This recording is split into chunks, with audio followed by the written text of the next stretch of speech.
Hello and welcome to the Lost Pines Workshop. I'm J.C. Jensen. Today's topic, tools for the beginning woodworker. I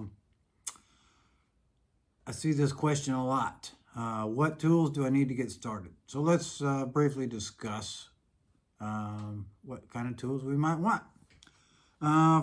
Start off, we got to measure, mark, and cut, right? So we need a good tape measure. All right. Now, disclaimer, pay no attention to any brand of products that you see. I've just purchased what worked for me, and in some cases I got discounts because of my previous job. So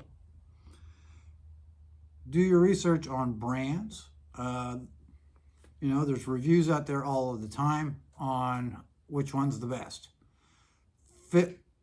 Choose what fits in your budget and based upon what you find in your research from reviews. So a tape measure, all right? This is a good construction grade tape measure. I still haven't replaced my shop one yet, but you gotta be able to measure, right? Tape measure. This is called a combination square. It's adjustable. This is a 6-inch combination square. This is the guide that I use for my detail work, all right? It gives us a perfect 90 degrees for making any angle, marking our lines. Has a 45-degree angle over here, so we could do 45-degree bevels. It also has a bubble level on it, so if we need to check for something that is level as we're progressing, we have that ability. I'll say in addition to or other than, this is another type of square. This is a machinist square or an engineering square. This is a little dainty one that I use when I'm working on dovetail joints. And these come in various sizes, but it's guaranteed lock, square, and flat. Marking. Can't recommend a marking knife enough. It does a couple of things for you. In that, it's got a really, really sharp knife blade edge on it. So you can mark precisely where you want something to be cut. At the same time, it is cutting those fibers right on your mark, right on your line where you're marking accurately and you're cutting precisely. This is going to cut those first few fibers so that they don't splay out when you cut them with say a power saw of some type. They're not going to fray as badly. There's some other marking gauges. Now we're talking, let's get you started. So that kind of takes care of your measuring and marking. Of course, you're going to need various and sundry pencils. Some folks like mechanicals. I just like something I can sharpen really fast. I do have an electric pencil sharpener. I'm a little lazy. No. Okay, so that's measuring and marking. Next, we got to cut. Well, probably the least expensive saw to get you started is going to be a circular saw, often referred to as a skill saw, because the first circular saws were made by Skill. So a circular saw, something similar to this. It allows you to cut, get this cord undone here. You can cross cut with it. There are various blades that you can get with this saw. So you can cross cut the grain. You can rip a board with the grain. The front plate here rotates to various angles and locks in position so you can cut a beveled edge if you needed to. Very handy. Takes some practice to be able to cut long, straight lines accurately. But as far as saws go, this is going to be your least expensive route and get you started. I've seen some folks out there that have actually turned skill saws into table saws by mounting them, creating a table out of plywood or a bench of sorts, and then mounting these underneath. And I didn't show you is the blade depth. So this is our guard, right? We can adjust the depth of cut simply by unlocking another lever and moving the plate. That's going to vary the depth, how deep this goes in here, all right? So say you want to cut a rabbet or a dado. That can be done with a circular saw. You just have to take time to set it up and follow on videos. I'll show you how to do that. Next would be what's called a Saber saw. The old street name for this is a jigsaw. All right, we have various blades come with a Saber saw for cross-cutting, ripping, really good for turning corners. It's also, they make blades for metal, plastics, and whatnot. All right, real easy to insert. On this particular model, I can also rotate the, oops, that rotated the blade. I got to use a screwdriver, but I can rotate the base plate on this to cut at specific angles. Really handy if you're going to do something with curves on it. Obviously, a circular saw, you're not going to be cutting any curves. Here's a whole blade pack of various blades that are available. And there are more. So after you've cut it, you need to sand it. Well, good old sanding block, right? This one is Velcro, and I use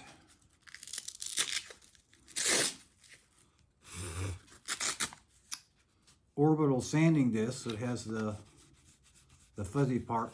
This has the sticky part. I use that. My Orbital sanding disc is my sandpaper for working that out. You want to do a lot of sanding, I highly recommend an Orbital sander. This is a 5-inch Orbital sander. Get all of our stuff smoothed out. When we're sanding, we're starting usually with a heavy grit to take off all of the roughness, and then we work up through our grits gradually until we get to the finished grit that we want and get the smooth texture that we need. Assembly. We can't assemble anything. Well, we can. It's kind of a pain, but you got to have clamps. As a woodworker, as a carpenter, you can never have enough of these. I've got 30-ish. I still don't have enough. Gotta have those. How about drill? We need a drill. All right, this is kind of a heavier one. They make smaller ones of these for your small projects. Just an all-around. Gotta have a drill. I've gone to cordless drills, and then maybe an impact driver. Right? This, you can get various bits for this, for Phillips, star bits, which are T20s, T25, all your different screw sizes. They make bits for it. They simply, it's a plug and play. Run it in and go. What else do we got here? Okay, well, maybe you don't want to get into power tools. Maybe you want to get into hand tool work. You want to flatten a board. Well, you're going to need a plane. This is a number 5 bench plane. This is an antique one that I restored fairly recently and that I now use daily. I use it for flattening. I use it for smoothing. I put it on a shooting board, which you'll see in future videos. A shooting board is just a board that my material sits on, and I slide the material this way to clean up the edge. So say I've cut this off and I want to ensure that the fibers are all nice and smooth. I'll place it on the shooting board and clean it up, making sure that the fibers are cut, they're not fuzzy, and that it cuts right back to that line that I did with my marking gauge, nice and clean and precise square. For smaller work, this is called a low angle block plane. I use this primarily for detail work on, say, the top of my drawers. I'm getting finished with that, or some end grain work on when I'm cleaning up my dovetails or other joints. Next would be chisels. So I've got a variety of chisels. Start with my junky one. All right, so I have junky chisels, another old junky chisel.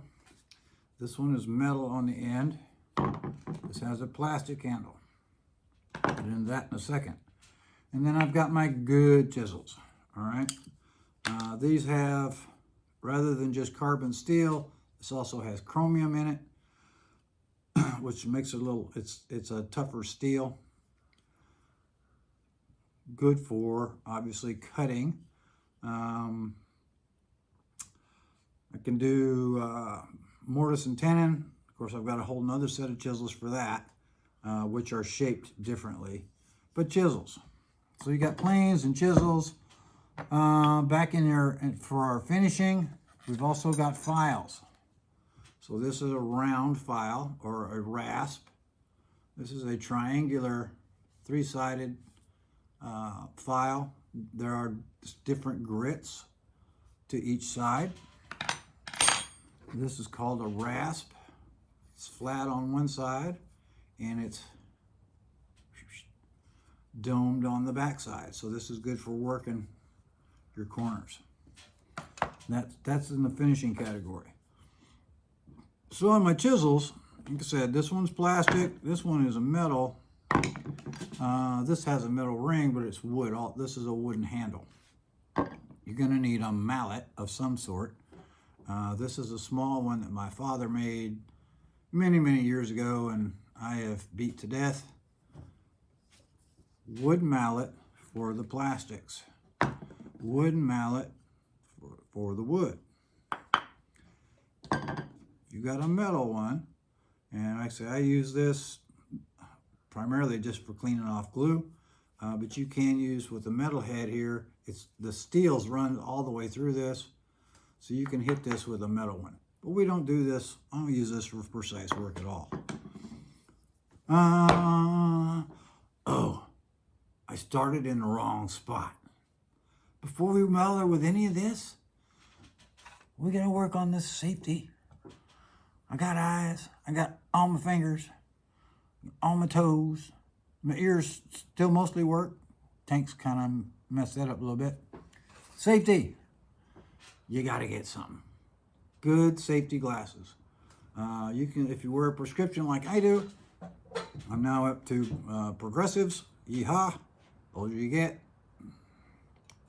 That's the drill. Get you a good set of safety glasses. Make sure they say Z87 on the side. Protect your eyes. Ears, especially you get into these power tools, the circular saw, it's loud. Hearing protection required. So you still have all of your ears. At the end of the day, you don't have to listen to that constant ringing when you're trying to go to bed. Sanding, cutting, some type of dust face mask, so you're not breathing all this in. As I hear in the state of California, everything causes cancer. I don't live in California, thankfully. However, I wear a mask more often than I used to. And then last but not least, on the safety side, some gloves. All right, so these are, I forget what you call them. The gloves, right? Rubber gloves, if I'm gonna stain or put a finish on. I don't worry about the glue. My glue is water-based, so it comes off readily. But if you're gonna, you don't want, really dark fingers. Or if you're playing with epoxy like I do sometimes in the colors, you don't want, blue fingers. So get yourself some gloves, whatever's suitable for your skin type. I know that some of those nylon, not the nylon gloves, you know what I mean. The rubber type that irritates your hands. Get what works for you, but get them. Be safe. So I've been doing this for a really long time. Yes, I've had my fair share of injuries, not so much from woodworking. Matter of fact, other than splinters and a few cuts, I think I've managed to stay out of the ER. And I'm 50 something. I don't remember. Anyway, that should get you started. That's a good start. Lots of opinions on where to start. This just to give you a little insight. If you purchase these items, you'll have something you can start with to build on. As I've built an entire shop for the purpose of making stuff. And I've outfitted mine with some industrial size machines. If you're really, really serious and you want to move forward, there will be some future videos on some of these machines, how they operate, what I do with them. Check them out. And, you know, if you win the lottery, you can go buy all of them. Or you can just buy them one at a time like I did over time. I hope that helps. Get you started. I look forward to seeing you. Any questions, any comments, please reach out. If you like my videos, please hit the like button and think about subscribing.